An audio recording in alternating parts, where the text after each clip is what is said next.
This conference will now be recorded. Well, good evening, everyone. I'd like to welcome you to the City of Warrenville City Council regular meeting for Monday, October 17th, 2022. The City Council meeting will be conducted in the traditional in-person format with the ability for the public to connect virtually using the GoToMeeting access information that can be found on our website. May I have a roll call, please? Alderman Ashour? Here. Alderman Berry? Absent. Alderman Davalos? Absent. Alderman Goodman? Here. Alderman Christian? Here. Alderman Kruckenberg? Here. Alderman Lockett? Here. And Alderman Widener. Here. Thank you. Alderman Berry and Davalos are excused for this evening. Would you please stand and join me for the pledge as you are able? I pledge allegiance to the flag of the United States of America and to the republic for which it stands, one nation, under God, indivisible, with liberty and justice for all. This is the portion of our meeting we set aside every time for comments. We have one person who's signed up this evening, Mr. Bob Siebert. Bob?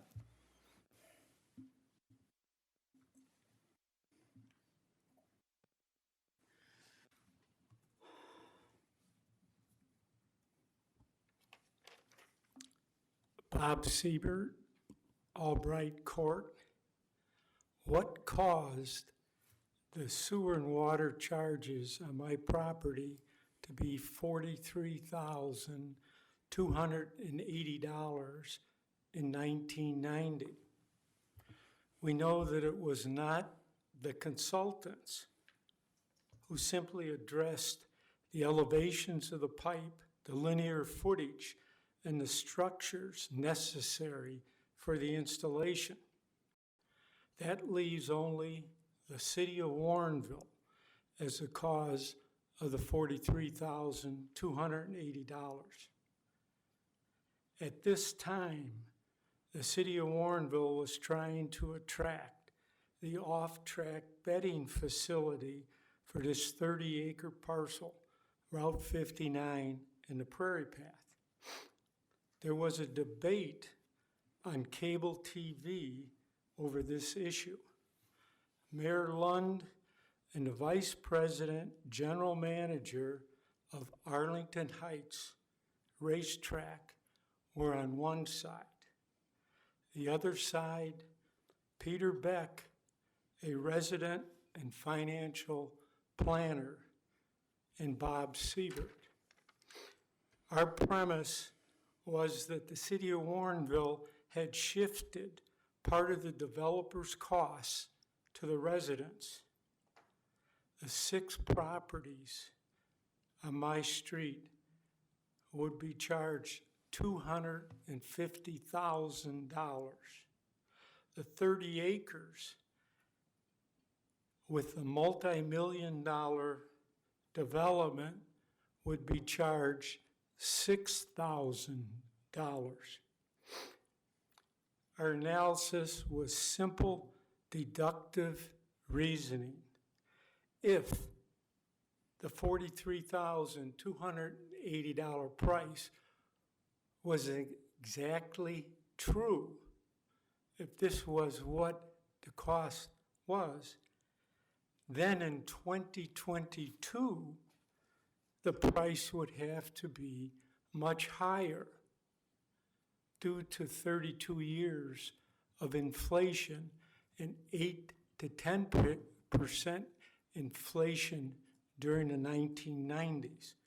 However, the cost was $8,000 in 2022. So the total for the 6 properties in 2022 would be $48,000 versus the $250,000 stated by the city in 1990.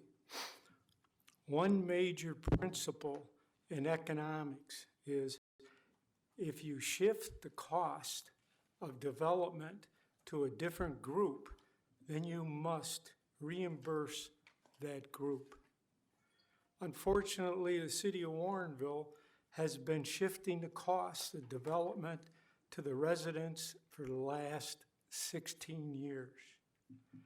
And I know where the skeletons are buried. Thank you, Bob. Anyone else that didn't realize they had to sign up would like to speak? Is there anyone on the phone line that would like to speak?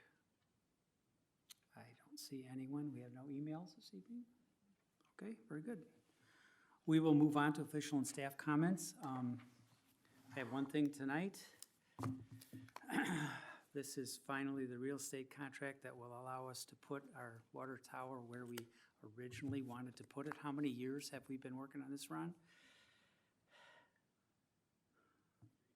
I was gonna say 3 or 4 years, finally. We have the papers. I am so delighted that I'm gonna sign them right now in front of you all, so there's no doubt.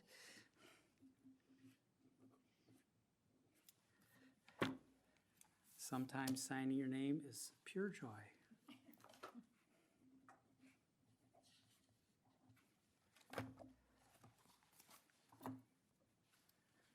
There will be no backing out now, Thorntons. Done. All right. That's all I have tonight. I'm going to end on that note. Alderman Goodman. I have two things, and since we're on the subject of water towers, the first one has to do with the water tower and well tour that I was able to take last week, courtesy of the Public Works Department. I just want to encourage everyone. I know that none of the other aldermen have signed up to take one of those tours. I know a couple of our aldermen are absent right now, but I just want to encourage everybody to reach out to staff about it. They said that they can be pretty flexible with their schedules and try and work around you and find a good time for you to get in if you have any interest. I really learned a lot about the city water system. I got to stick my head inside the water tower. It does not look the way that you think it will. In fact, even the well was so much quieter of a building than I expected. We were able to have conversations at pretty much a normal tone of voice. I'm not quite sure what my preconceived ideas were, but I don't think that was one of them. So anyway, I want to encourage all of you to reach out to the Public Works staff about it. I know you've gotten emails about this, and if you can find time to make it into your schedule, it really is worthwhile, and I think will be helpful to all the aldermen, especially as there still continues to be discussion about water towers in our community, so I think it's a good use of everybody's time. Can you give us just a little hint about what the inside looked like? We're intrigued now. No, the inside of the water tower, it was much more hollow than I expected, and you could see up much higher than I expected. The standpipe itself was just not terribly spacious. It's quite compact. Anyway, take a look. You'll be interested. Thank you. All right, so my second item is Sorry. about PACE. PACE has proposed its 2023 budget, and they're cutting all of the routes that were suspended because of COVID, which includes the Warrenville PACE routes that existed. They're accepting public comment about this new budget at hearings that start Thursday and continue until October 28th. So if any Warrenville residents who took those routes and are disappointed that those routes are going to be cut, have anything to say, or have any other comments, you can attend those hearings, or you can send an email to PACE. The email address where they're collecting information is public.hearings@pacebus.com. Again, that's public.hearings@pacebus.com. I know that ridership after the cuts of the routes has been down by about a third for PACE as a business, and if residents want to make a case for restoring the routes to Warrenville, they need to make themselves heard now. This is our opportunity. Thank you. Good, thank you. Anyone else? No? Clerk, anything? Okay, thank you. Administrator? Nothing. Very good. And attorney? Nothing.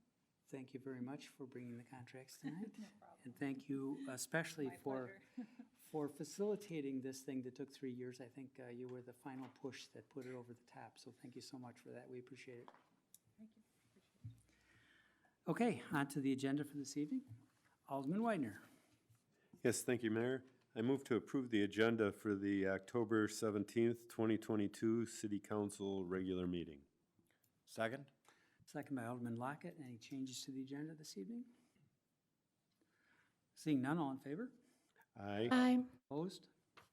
Motion carries. The agenda is approved as presented. We have a couple sets of minutes that need approval also. Alderman Widener? Thank you. I move to approve the minutes of the October 3rd, 2022 City Council regular meeting and to approve the minutes of the October 10th, 2022 Public Safety and Finance Committee meeting. Second. Second by Alderman Kruckenberg. Any discussion of those minutes? Again, seeing none, all in favor? Aye. Opposed? Motion carries. The minutes are approved as presented. The consent agenda for this evening, item 6A, accept Public Safety and Finance Committee recommendation, waive second reading and pass ordinance 02022-38, authorizing the disposal of unclaimed property through an auction conducted by propertyroom.com. B, accept Public Safety and Finance Committee recommendation, waive second reading and pass ordinance 02022-39, amending City Code Title I, Chapter 8, Section 4, Purchasing Procedures. C, accept Plan Commission recommendation, waive second reading and pass ordinance 02022-40, approving a final plat of subdivision for the estates of Galusha Farm, 3 South 346 Herrick Road. D, accept Public Safety and Finance Committee recommendation and approve the fiscal year 2024 budget preparation and adoption timeline, including a City Council budget workshop on Saturday, March 18th, 2023. E, accept Public Safety and Finance Committee recommendation and approve the calendar year 2023 city holiday schedule. F, accept Public Safety and Finance Committee recommendation and approve the calendar year 2023 City Council and Committee of the Whole meeting schedule. G, accept Public Safety and Finance Committee recommendation and approve the city debt management policy. H, accept Public Safety and Finance Committee recommendation and approve changes to the commercial card policies and procedures known as Appendix C of the city's Financial Practices and Policies document. I, receive and file FY 2022 Annual Comprehensive Financial Report, Audit Report. J, receive and file minutes of the Tourism and Arts Commission monthly meetings held from March 17th, 2022 through August 25th, 2022. K, receive and file minutes of the Plan Commission and Zoning Board of Appeals meeting held on September 22nd, 2022. L, receive and file minutes of the Plan Commission and Zoning Board of Appeals meeting held on October 6th, 2022. Excuse me. M, receive and file minutes of invoices paid up to October 12th, 2022 in the amount of $44,822.76. And authorize expenditures for invoices due on or before November 7th, 2022 in the amount of $206,210.25. And O, receive and file report of master debit card expenditures for the month of September 2022 in the amount of $22,407.68. Alderman Widener? Thank you. Motion to approve the agenda as presented by Mayor David Brummel. Second. Second again by Alderman Lockett. May I have a roll call, please? Alderman Lockett, Aye. Alderman Christian, Aye. Alderman Widener, Aye. Alderman Ashour, Aye. Alderman Kruckenberg, Aye. and Alderman Goodman. Aye. Motion carries. The agenda is approved as presented. We have one item under the regular agenda. Would someone like to make that motion? Alderman Goodman? I'd like to make a motion to accept staff recommendation and pass resolution R2022- waiving competitive bidding and approving the purchase of a pitless unit for well number 12 from Lane Christensen Company in the amount of $37,410. Second. Second by Alderman Lockett. A short presentation, maybe. Phil Kukler, our Public Works Director. Good evening, Phil. Good evening, thank you. Staff was investigating some repairs that were necessary at well 12 in Timber Lane and discovered that this pitless adapter unit was corroded. And that, just to give you an idea what that is, it's a transition piece of piping that takes the transitions between the vertical well pipe to the horizontal pipe that takes the water from the well to the treatment facility.